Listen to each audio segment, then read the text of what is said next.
Assalamualaikum warahmatullahi wabarakatuh. Salam guru penggerak. Perkenalkan, saya Irwan Syahputra SPD, calon guru penggerak angkatan 11 dari Kabupaten Aceh Timur, SMA Negeri 2 Medan. Baiklah, pada kesempatan kali ini saya akan mempraktikkan aksi nyata modul 2.3, yaitu tentang coaching supervisi akademik. Baiklah, pada kesempatan kali ini saya ditemani oleh rekan sejawat saya, yaitu Bapak Setiawan SPD selaku guru sejarah di SMA Negeri 2 Medan. Baiklah, langsung saja kita ke kegiatan pra-observasi saya. Assalamualaikum Pak Setiawan. Waalaikumsalam warahmatullahi wabarakatuh. Apa kabar Pak? Alhamdulillah sehat. Sehat ya. Baik, nah ini pada kegiatan ini saya akan melakukan pra-observasi dengan bertujuan agar Bapak nanti pada saat melakukan kegiatan observasinya di kelas, Bapak siap dan percaya diri dengan berbagai hal yang sudah kita bahas pada hari ini. Nah, baiklah, langsung saja. Pada kali ini ada beberapa hal yang ingin saya tanyakan, Pak. Boleh? Boleh ya. Nah, di sini tujuan pembelajaran yang ingin Bapak capai pada saat observasi nanti apa itu, Pak? Saya masuk di kelas 11 ya. Tujuan pembelajaran untuk kelas 11 itu adalah menganalisis proses masuk dan berkembangnya penjajahan bangsa Eropa ke Nusantara. Ini diantaranya Portugis, Spanyol, dan Belanda. Oke, berarti tujuannya adalah ini masa penjajahan, Pak ya? Iya. Iya. Oke. Nah, setelah ada tujuan, Pak. Nah, area pengembangan yang ingin Bapak capai itu seperti apa, Pak? Jadi begini ya.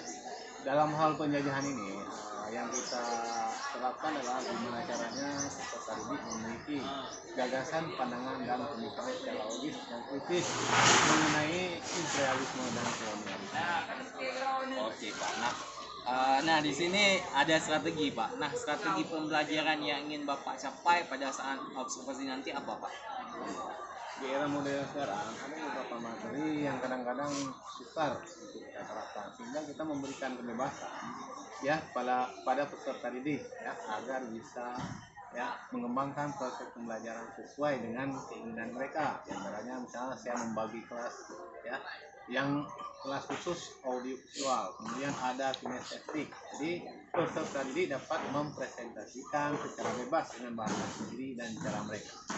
Oke, Pak. Berarti Bapak melakukan pembelajaran berdiferensiasi sesuai dengan gaya kebutuhan siswa ya, Pak? Oke, Pak. Nah, di sini Pak ada penilaian nanti. Penilaian apa aja yang Bapak terapkan? Jadi secara umum saya akan memberikan penilaian yang dalam hal ya itu asesmen diagnostik kognitif, lalu kemudian asesmen formatif, dan yang terakhir asesmen sumatif. Oke, Pak. Berarti ada 3 penilaian, Pak ya. Oke, nah ini sasaran kelasnya kelas berapa, Pak? Iya, sasarannya adalah kelas 11-1 ya, jam pelajaran saya itu 3 sampai 4 hari Sabtu. Oke, berarti kita ketemu di hari Sabtu, Pak ya. Oke, terima kasih atas waktunya. Kita bertemu lagi di kegiatan observasinya, Pak. Sekian dari saya. Terima kasih. Assalamualaikum warahmatullahi wabarakatuh.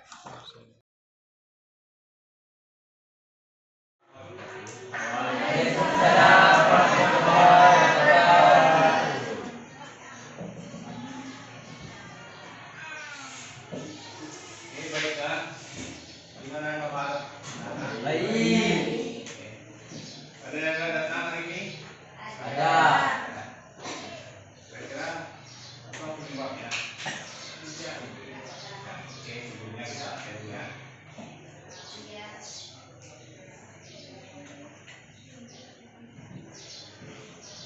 Cut Zahratul Jannah. Farhanis. Tepat. Ada gambar? Ada. Oke. Tika Naya. Jamalul Kiram. Iya. Khairul apa? Apa? Siapa yang dekat dengannya ke rumah apa? Oh, gimana cara kabar kan? Realisme ya dan kolonialisme ya. Jadi kita memiliki tujuan pembelajaran beberapa hal. Cuman untuk lebih detail apakah kita bisa memahami ini, kita lihat seperti yang lalu. Ya.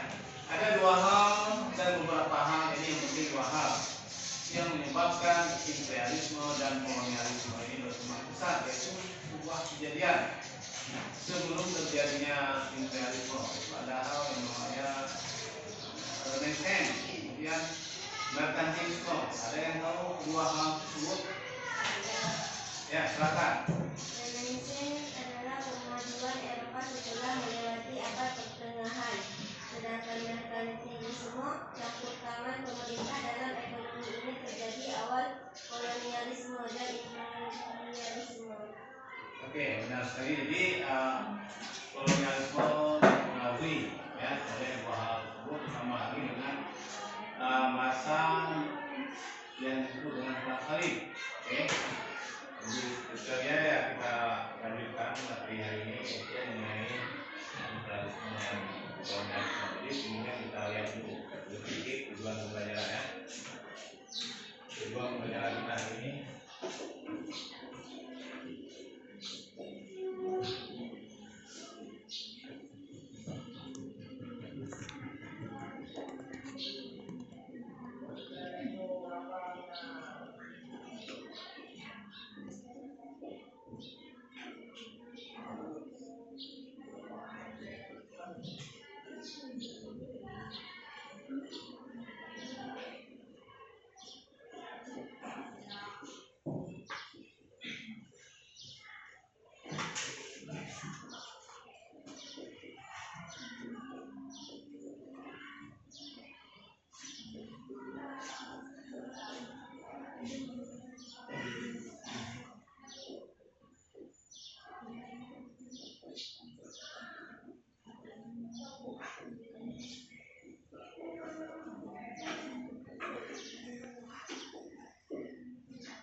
Oke, jadi sebelum pembelajaran kita, jadi ada sedikit hal yang timbul tentangnya kenapa Bapak tulis antara kan bisa juga Bapak tulis Indonesia atau buku ya Indonesia. Nah, jadi ini yang lebih tepat adalah Nusantara, karena yang kita bicarakan itu adalah abad ke 15, 16, 17. Jadi Indonesia baru ada 17 Agustus 1945. Oke, jadi pahami? Oke, kita lanjut beberapa hal yang dianggap penting, diantaranya adalah faktor pemicu kedatangan bangsa-bangsa Eropa ke Nusantara. Ya, diantaranya termasuk tadi yang sudah disebutkan merkantilisme dan Renaissance. Oh, Anda sudah tahu bagaimana prosesnya, yaitu kelompok seperti yang pernah Bapak bagi. Ya. Di sini kita bagi 4 kelompok. Ya, kelompok pertama adalah mengenai kolonialisme Belanda. Kelompok pertama, ya. Ya, dan Anda harus paham Belanda ini adalah kelompok penjajah yang lebih dominannya adalah kolonialisme. Oke. Kelompok kedua Inggris hanya menjajah singkat ya selama 5 tahun. Jadi Anda boleh membuat beberapa program yang dijalankan ya oleh Sir Thomas Stamford Raffles, yaitu pemimpin Inggris yang bertugas tahun 1811 ya sampai 5 tahun ke depan. Kemudian penjajahan Spanyol ini adalah penjajahan kolonialisme dalam bentuk imperialisme kuno. Dia lebih fokus pada gospel glory goal, ya, menyebarkan agama. Yaitu kelompok selanjutnya yaitu penjajahan Spanyol, dia juga singkat ya sedikit di wilayah Sulawesi. Dan setelah perjanjian Tordesillas di di Maluku, Spanyol sudah pergi ke wilayah Filipina. Memang sedikit materinya tapi nggak apa-apa ya. Coba dikerjakan ya tiap-tiap kelompok. Ya, silahkan. Buat terus.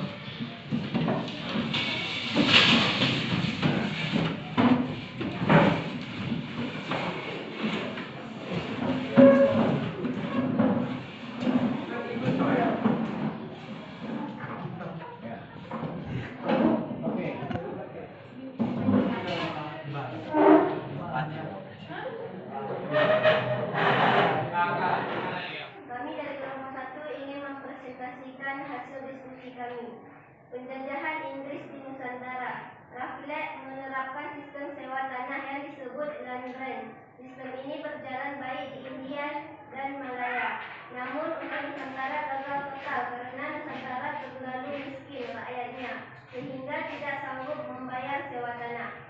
Sekian dari presentasi kami. Maaf bila ada kesalahan. Assalamualaikum warahmatullahi wabarakatuh. Ini ada 4 negara yang menjadi Nusantara memiliki model yang berbeda. Secara umum ini ada 2, yaitu imperialisme dan kolonialisme. Ya. Kalau kolonialisme dia hanya fokus pada ekonomi, penjajahan ekonomi. Sedangkan imperialisme kuno, mereka ini ada hal yang di luar, yang lebih daripada sistem ekonomi, yaitu ya mencari kejayaan, ya, kemudian menyebarkan agama, ya, dan mencari kekayaan. Ini 3 hal.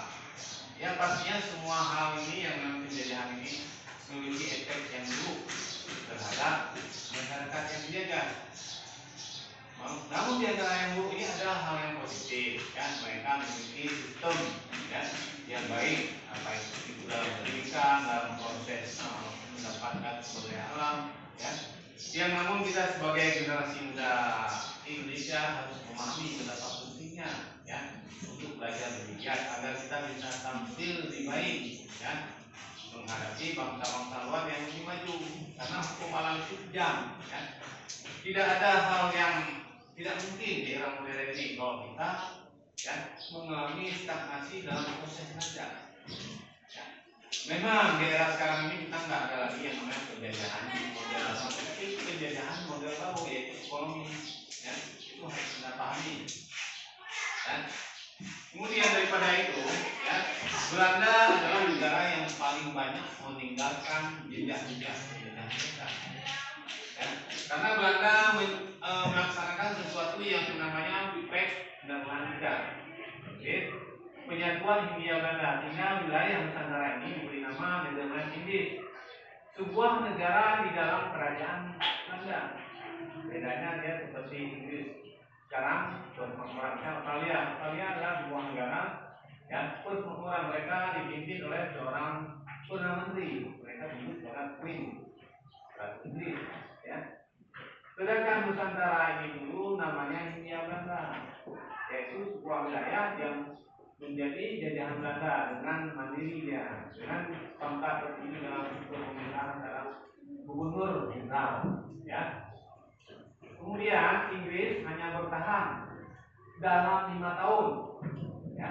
Setelah Revolusi Prancis, Inggris pada akhirnya harus mengembalikan Hindia Belanda ini kepada kerajaan Belanda, yaitu kepada perwakilan Belanda, yaitu John Handel, perwakilan Inggris John Handel, perwakilan Belanda itu Van der Plas, Van der Bellen, dan Guscov. Ya, pada akhirnya Belanda kemudian menerapkan sistem Salto Shelter di dalam proses akan kita bahas pertemuan nanti. Oke? Sampai hari ini ada yang mau bertanya? Saya kira sekian ya. Materi hari ini. Assalamualaikum warahmatullahi wabarakatuh. Waalaikumsalam warahmatullahi wabarakatuh. Kemarin kita sudah melakukan observasi kelas. Sekarang kita duduk sebentar, bertujuan untuk memberikan refleksi dari apa yang sudah kita lakukan kemarin. Nah, ini ada beberapa hal yang ingin saya tanyakan kepada Bapak. Boleh Pak ya? Boleh. Oke. Nah, untuk yang pertama Pak, bagaimana perasaan Bapak ketika melaksanakan pembelajaran yang kemarin Pak? Ya, terima kasih. Jadi pada awalnya ya sedikit karena kita diperhatikan grogi ya. Tapi setelahnya saya merasa lebih baik. Terutama begini, ada beberapa pembahasan yang sebagian familiar, sebagian tidak. Misalnya ada imperialisme dan kolonialisme. Ini tidak familiar. Jadi kita bisa membuat diksi kata yang sesuai. Penjajahan bangsa-bangsa Barat atau bangsa Eropa terhadap Nusantara. Nah, Oke Pak, ini perasaan Bapak ketika melaksanakan ketika saya menjadi observer di saat Bapak melakukan pembelajaran itu bagaimana Pak? Apakah tadi grogi atau bagaimana? Ya, untuk hari kedua hari ini lebih rileks ya karena hari kedua. Oke. Nah Bapak, ini selanjutnya Pak, bisa ceritakan Pak bagaimana proses pembelajaran yang Bapak lakukan kemarin? Ya, proses pembelajaran dengan tujuan pembelajaran adalah pemilihan bangsa-bangsa barat Indonesia. Jadi secara umum ini ada hal yang cukup menarik karena di era modern ini ya kan kita kan lihat anak-anak ini kan mesos, kemudian yang laki-laki itu kan sebagian itu suka bola. Jadi saya aplikasikan ini hal-hal yang baru, misalnya begini. Di situ ada Portugis. Tentu saja mereka tahu itu Ronaldo, ya kan, pemain sepak bola. Jadi bisa kita ambil paradigma baru ya tentang hal-hal baru yang familiar bagi peserta didik sehingga hal seperti ini lebih menarik gitu Pak. Oke Pak. Nah maksud saya sini Pak, langkah-langkah pembelajaran seperti apa yang Bapak terapkan pada saat kemarin Pak? Ya, langkah pembelajaran itu saya terapkan yang pertama dulu saya memberikan materi terhadap peserta didik, kemudian saya terapkan. Kemudian nanti penilaian, Ada penilaian ya. kemudian Oke Pak, bisa disimpulkan berarti Bapak tadi memberikan materi atau menyampaikan tujuan ya, tujuan dari pembelajaran itu sendiri Pak ya. Jadi, oke.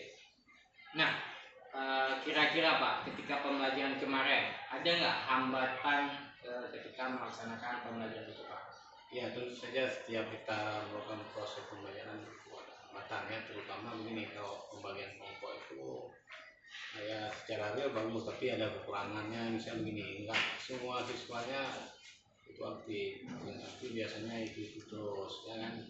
Kemudian saya melakukan beberapa hal agar tiap peserta didik ini lebih tampil ya, misalnya dengan memberikan materi yang bagus kemudian kita lebih tegas ya kan, tegas tapi dalam keadaan siswa ini plong untuk lepas sehingga hasilnya ya memang sih secara signifikan belum maksimal tapi ya kalau 75% sudah bagus gitu. Oke Pak. Nah, tadi ada hambatannya Pak.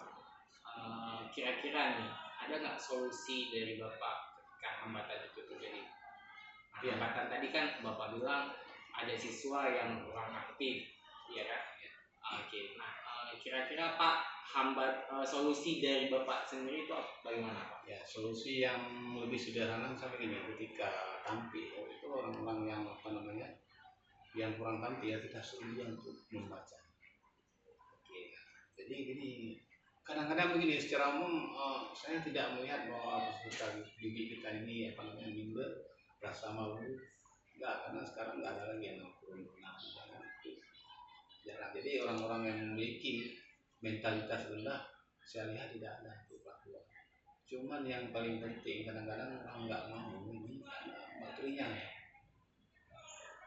dia nggak. Jadi itulah saya mengaitkan dengan beberapa hal yang familiar bagi mereka atau diferensiasi cara sudut pandang penyampaian dia bagaimana biar lebih mudah. Jadi itu lebih bagus. Seperti demikian caranya. Oke Pak, berarti solusinya memberi kebebasan kepada anak dengan cara mengeluarkan pendapat mereka masing-masing ya. Iya. Jadi memberi kebebasan pada anak. Oke. Nah, kira-kira nih Pak, kapan pelaksanaan ini kan udah ada solusinya. Nah, kapan Pak Bapak akan melaksanakan perbaikan tersebut Pak?